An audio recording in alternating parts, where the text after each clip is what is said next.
Welcome to Surya's TV. Janasena TDP విడుదల చేసిన BC declaration ప్రజలందరికీ మద్దతు తెలపాలని జనసేన పశ్చిమ ఇన్ఛార్జ్ పోతిన మహేష్ కోరారు. కూడా ఈ సందర్భంగా తెలియజేస్తాం. ఈ రోజున మంగళగిరి మరి యూనివర్సిటీ ఎదురుగా జరిగేటువంటి జయహో బీసీ సభని విజయవంతం చేయాలని, బీసీలని ఏ విధంగా మోసం చేశారో జగన్మోహన్ రెడ్డి గారు, వైసీపీ ప్రభుత్వం అన్ని అంశాలని ప్రజలు తెలుసుకోవాలని, అదేవిధంగా జనసేన తెలుగుదేశం పార్టీ ఆధ్వర్యంలో విడుదల చేసేటువంటి మరి బీసీ డిక్లరేషన్ కూడా రాష్ట్రంలో ఉన్న బీసీలందరూ కూడా మద్దతు ఇవ్వాలని ఈ సందర్భంగా తెలియజేస్తా. పవన్ కళ్యాణ్ గారు ఒక బీసీ పోతిన్ మహేష్ లాంటి వ్యక్తికి ఏ విధంగా అండగా నిలబడ్డారో మనందరం కూడా చూస్తూ ఉన్నాం. గత ఎన్నికల్లో పోతిన్ మహేష్ సీట్ ఇవ్వడానికి, పొత్తును కూడా వదులుకోవడానికి సిద్ధమైన వ్యక్తి పవన్ కళ్యాణ్ గారు. మరి 5 సంవత్సరాల కాలంలో కూడా నాకు అనేక పదవులు ఇచ్చి ప్రోత్సహించినటువంటి వ్యక్తి పవన్ కళ్యాణ్ గారు. విజయవాడ లాంటి నగరంలో ఒక బీసీని ప్రోత్సహిస్తున్నటువంటి పవన్ కళ్యాణ్ గారికి రాష్ట్రంలో ఉన్న బీసీలందరూ కూడా అండగా నిలవాలి. అదేవిధంగా రాష్ట్ర వ్యాప్తంగా ఉండేటువంటి నగరాలందరూ కూడా పవన్ కళ్యాణ్ గారికి, చంద్రబాబు గారికి సంపూర్ణ మద్దతు ఇవ్వాలి. ఏదో 2 నామినేటెడ్ పదవులు ఇచ్చి నగరాలకు ఇది చేశాం అంటే కాదు. పవన్ కళ్యాణ్ గారి నేతృత్వంలో నగరాల్ని వేగంగా శాసనాలు చేసే చట్టసభల్లోకి తీసుకెళ్లేటువంటి ప్రయత్నం పవన్ కళ్యాణ్ గారు చేస్తూ ఉన్నారు. తెలుగుదేశం పార్టీ ఆశయాలకి, సిద్ధాంతాలకి అనుగుణంగా పనిచేస్తాయని మైలవరం ఎమ్మెల్యే వసంత్ కృష్ణప్రసాద్ తెలియజేశారు. ఒక సభ్యుడిగా నేను కూడా కార్యక్రమాలు నిర్వహించడానికి తొలి అడుగుగా పార్టీ కార్యాలయానికి వచ్చి అందరినీ కలిసి వెళ్దామని చెప్పి రావడం జరిగింది. తప్పకుండా రఘురామ్ గారు చెప్పినట్టు తెలుగుదేశం పార్టీ ఆశయాలకి, సిద్ధాంతాలకి అనుగుణంగా భవిష్యత్తు కోసం, ఈ రాష్ట్ర అభివృద్ధి కోసం పార్టీతో కలిసి పనిచేస్తానని, చంద్రబాబు నాయుడు గారు, లోకేష్ బాబు గారి నాయకత్వంలో చంద్రబాబు నాయుడు గారు మళ్లీ ముఖ్యమంత్రి కావడం కోసం నా వంతు నిరంతరం కృషి చేస్తానని చెప్పి ఈ సందర్భంగా తెలియజేస్తూ, తప్పకుండా తెలుగుదేశం పార్టీ కుటుంబ సభ్యులందరికీ నా హృదయపూర్వక ధన్యవాదాలు, నమస్కారాలు తెలియజేస్తూ, ఎందుకంటే నేను పార్టీలోకి వస్తున్నందుకు చాలా మంది పెద్దలు నన్ను వ్యక్తిగతంగా కలిసి ఫోన్ల ద్వారా మాట్లాడి ఆహ్వానం పలికారు. గతంలో నేను వైఎస్ఆర్ కాంగ్రెస్ పార్టీలో పనిచేసినప్పుడు కొంతమందిని ఏదైనా కారణాలతో వ్యక్తిగతంగా కానీ ఇతరత్రా కానీ పార్టీ పరంగా కొన్ని కార్యక్రమాల ద్వారా నా వల్ల ప్రత్యక్షంగా కానీ పరోక్షంగా కానీ ఎవరికైనా ఇబ్బంది కలిగితే వారికి నేను వ్యక్తిగతంగా క్షమాపణ తెలియజేస్తూ, తెలుగుదేశం పార్టీలో మా కుటుంబం గతంలో చాలా క్రియాశీలక పాత్ర పోషించింది. నాన్నగారు 1965 నుంచి రాజకీయాల్లో ఉన్నప్పటికీ 1972లో తొలిసారిగా శాసనసభ్యుడు ఎన్నికైనప్పటికీ 1982లో పార్టీ ఆవిర్భావం నుంచి కూడా పార్టీలో చురుగ్గా పాల్గొనడం, కొన్ని కారణాల వల్ల తెలుగుదేశం రాజకీయాల నుంచి బయటికి రావటం, ఆయనతో పాటు నేను కూడా కాంగ్రెస్ తర్వాత ఇట్లా రకరకాల వైఎస్ఆర్ కాంగ్రెస్ పార్టీలో పనిచేయటం, ఏమైనప్పటికీ బాబు గారితో ఈ రాష్ట్ర భవిష్యత్తు ముడిపడి ఉందని, ఆధారపడి ఉందని, యువతకి ఉద్యోగ కల్పన కావచ్చు, ఈ రాష్ట్ర అభివృద్ధి కావచ్చు. తెలుగుదేశం పార్టీ హత్యా రాజకీయాలు అని మాజీ మంత్రి ఎమ్మెల్యే వెల్లంపల్లి శ్రీనివాస్ సంచలన ఆరోపణలు చేశారు. మనందరికీ కూడా తెలిసిన విషయమే కదా, హత్యా రాజకీయాలు ఎవరు చేస్తారండి? మనకు తెలియదు. వంగవీటి మోహన్ రంగా గారిని ఏ విధంగా తెలుగుదేశం ప్రభుత్వంలో చంద్రబాబు వాళ్ళు ఏ విధంగా ఆయన్ని ఏ విధంగా చేశారో మనకు తెలియదా? హత్యలకి, వెన్నుపోట్లకి, దిక్కుమాల రాజకీయాలకి, నీచ రాజకీయాలకి అన్నిటికీ కూడా పేరేముందంటే అది చంద్రబాబు నాయుడు. నారా చంద్రబాబు నాయుడే వీటన్నిటికీ కూడా బ్రాండ్ అంబాసిడరు. ఎందుకంటే అతను దాంతోనే పైకి వచ్చాడు. ఎప్పుడైనా ప్రజలతో పొత్తుందని ఎప్పుడైనా చెప్పగలుగుతాడా? నేను ప్రజల బలంతో గెలుస్తానని చెప్పగలుగుతాడా? కాసేపేమో వాజ్పేయి బలంతో గెలిచా అంటాడు, కాసేపేమో నరేంద్ర మోడీ బలంతో గెలిచాడు, కాసేపు కమ్యూనిస్ట్ పార్టీ బలంతో గెలిచాడు. ఇప్పుడు సొంతంగా నేను నా కాళ్ళ మీద నేను గెలిచా అని చెప్పిన ధైర్యం చంద్రబాబుకు ఉందా? దానికి తగ్గట్టు మన దత్తపుత్రుడు గారు, వీళ్ళందరికీ కూడా ధైర్యం లేకే కదా ఈరోజు జగన్మోహన్ రెడ్డి గారి మీద ఏ విధంగా వివేకానంద రెడ్డి గారి హత్య ఎప్పుడు జరిగిందమ్మా? మీ ప్రభుత్వంలో కదా. అప్పుడు నువ్వు గాడిదలు కాసావా? నువ్వేమన్నా అప్పుడు నువ్వేగా ముఖ్యమంత్రివి, గాడిదలు కాసావా? అప్పుడు సునీతమ్మ ఏం చెప్పింది? అప్పుడు నీ మీద ఆరోపణలు చేయలేదా? మరి ఈరోజు ఆమె ఎందుకు చేస్తుంది? నీ ప్రలోభాలు కదా. ఈ రాజకీయాలు అందరికీ తెలియదా? చంద్రబాబు నీచ రాజకీయాలకి ఎన్ని కుటుంబాలైనా గొడవ పెడతాడు, ఏ విధంగానే గొడవ పెడతాడు. దిక్కుమాల రాజకీయాలకి, అవినీతి రాజకీయాలకి, కుళ్ళు రాజకీయాలకి, కుతంత్ర రాజకీయాలకి అన్నిటి కూడా చంద్రబాబే బ్రాండ్ అంబాసిడర్. వాడు ఏదో మాట్లాడుతున్నాడు, దెయ్యాలు వేదాలు వలిస్తున్నాడు, ఎవరు నమ్ముతారా? చంద్రబాబు ఎప్పుడైనా నిజం చెప్తాడా?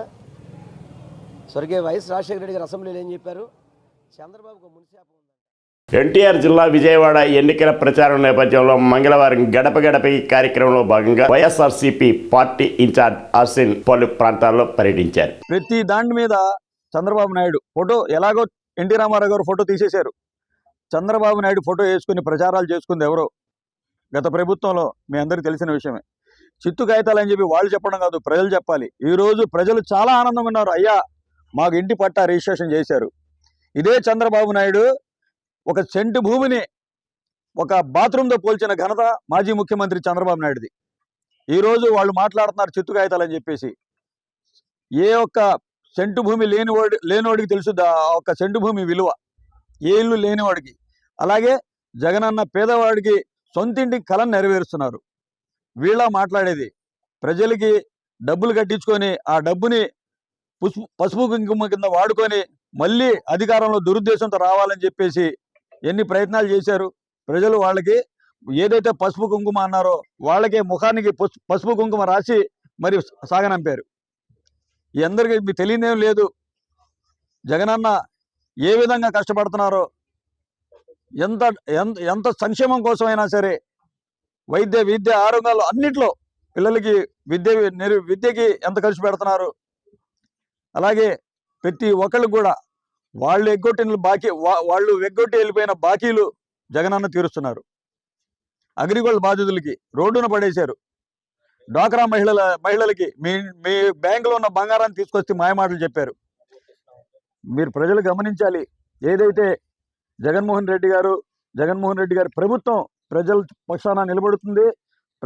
ప్రజలు మద్దతుతో మళ్ళీ జగనన్న అధికారంలోకి వస్తారని చెప్పి ఈ మీడియా సందర్భంగా తెలియజేస్తున్నాను. గుడివాడ వైకాపా ఎమ్మెల్యే కొడాలి నానిపై విజయవాడ టీడీపీ పార్లమెంటరీ నాయకుడు చిన్ని విమర్శలు చేశారు. అందరికీ చిప్పుపోయింది. కళ్ళు తాగుతారా? అసలు కళ్ళు తాగే అలవాటు వాళ్ళందరికీ ఉంది. నీతి నిజాయితీతో బద్ధతతో ఉండే నాయకుడు మా చంద్రబాబు నాయుడు గారు. ఏదో జగన్ని సంతృప్తి పరచడానికి ఈ కొడాలి నాని రోజుగా విషయం చెబుతాడు. అరే బాబు, నువ్వు క్యాసినోలు ఆపి, నీ దొంగ పనులన్నీ ఆపి, నీ పన్ను చూసుకో. నువ్వు నిరంతరం అధికారంలో ఉన్నావు, నువ్వేం చేసావో ప్రజలకు చెప్పుకోలేవు.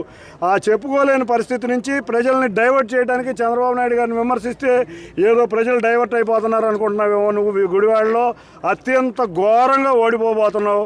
నువ్వు ఎన్ని జిమిక్కులు, ఎన్ని అబద్ధాలు ప్రచారం చేసినా, నువ్వు 2019లో అబద్ధాలు ప్రచారం చేస్తే ప్రజలు ఒకసారి నమ్మావు. నువ్వు మంత్రి అయ్యావు. నువ్వు ఒక రోడ్డు కాదు కదా, మట్టి కూడా ఇలా నువ్వు గుడివాడ నియోజకవర్గానికి నువ్వు చేసింది ఏదన్నా ఉంటే క్యాసినోలు పెట్టావు, అంతేకాకుండా ప్యాకెట్లు ఆడిచ్చావు, లేదా ఎటువంటి కార్యక్రమాలు చేసావు. నువ్వు ముందు నియోజకవర్గానికి ఏమి అభివృద్ధి చేసావో నీ ప్రజల ముందుకెళ్ళి చెప్పు. అంతేగాని మా నాయకుడి మీద ఏదో పేలి జగన్ సంతృప్తి పొందాలనుకుంటే నీకు మిగిలేది ఇది చివరి ఎన్నికలు. ప్రజా జీవితంలో నీలాంటి వాళ్ళు ఎవ్వరూ మిగలరు.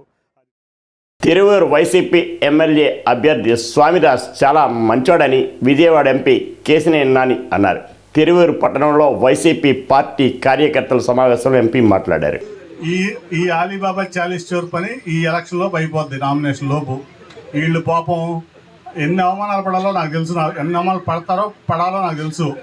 తర్వాత ఏం చేస్తాడంటే నామినేషన్ అయిపోగానే తిరువూరులో ఎవరైతే వ్యాపారాలు చేసుకుంటున్నారో, ఎవరైతే హాస్పిటల్స్ ఉన్నాయో, అట్లాగే ఇంకా నిజం చెప్పాలంటే అతను ఒక కాలకేయుడు, కీచకుడు. అంటే అంతకంటే ఎక్కువ నేను చెప్పలేను, మహిళలు ఉన్నారు కాబట్టి. అది సంస్కారం కూడా కాదు సభలో చెప్పడానికి. ఈ తిరువూరులో చాలా ఇబ్బంది పడతారు ఇటువంటి వ్యక్తులతో.